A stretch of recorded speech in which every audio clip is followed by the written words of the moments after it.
علامہ اقبال کہتے ہیں میں نے سارا دین پڑھا ہے، سارا قرآن پڑھا ہے،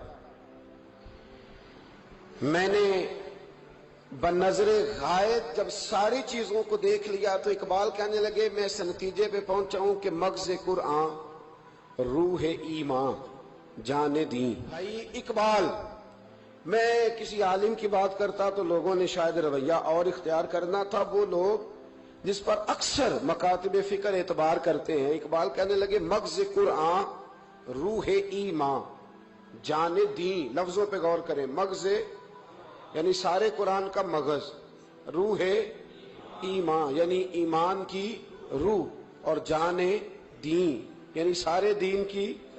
آپ دیکھیں ترتیب، مغز قرآن روح ایمان جان دین۔ اقبال جلدی بتاؤ وہ کیا ہے؟ تو اقبال کہنے لگے ہست حب رحمت للعالمین، ہست حب رحمت للعالمین، مغز قرآن روح ایمان اور جان دین، ہست حب۔ کہنے لگا میں تو سمجھا ہوں کہ قرآن کا مغز ایمان کی روح اور دین کی جان اگر ہے تو نبی پاک کی محبت کا نام ہے، رسول اللہ کی محبت کا نام ہے، نبی پاک کی محبت کا نام۔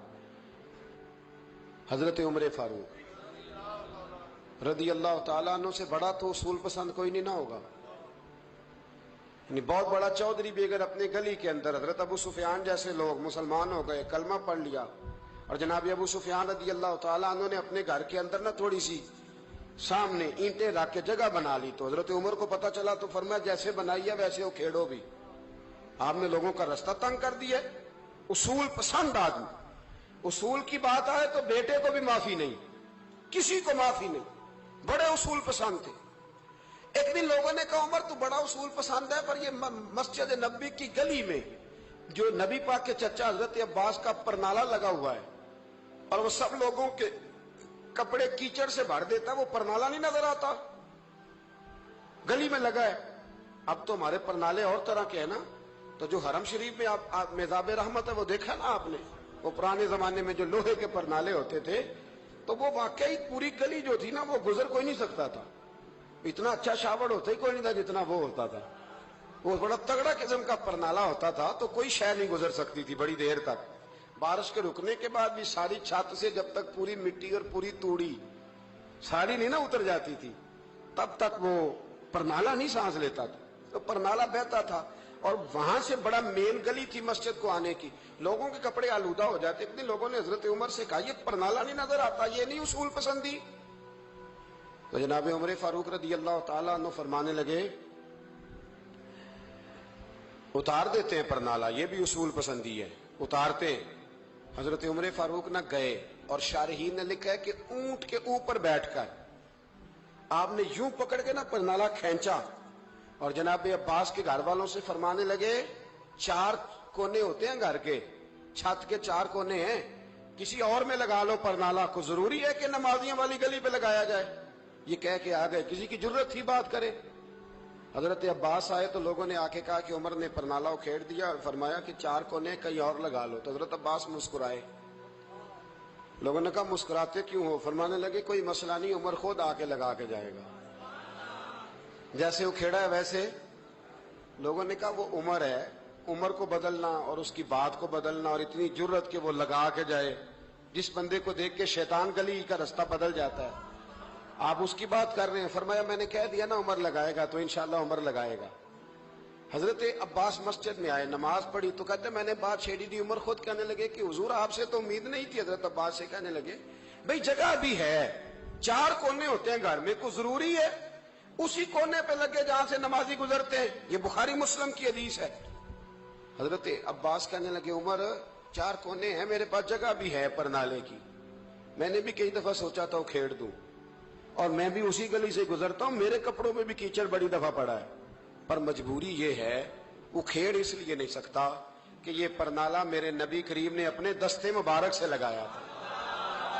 فرمایا میں مکان بنا رہا تھا، چھت بنا رہا تھا، تو حضور اچانک آ گئے، اور کئی لوگ گواہ ہیں اس کے، رسول کریم تشریف لائے اور نبی پاک علیہ السلام نے فرمایا لاؤ چچا تھوڑا میں بھی کرتا ہوں، اور پھر میرے نبی کریم صلی اللہ تعالی علیہ وسلم نے اپنے دستے مبارک سے یہ پرنالہ لگایا تھا،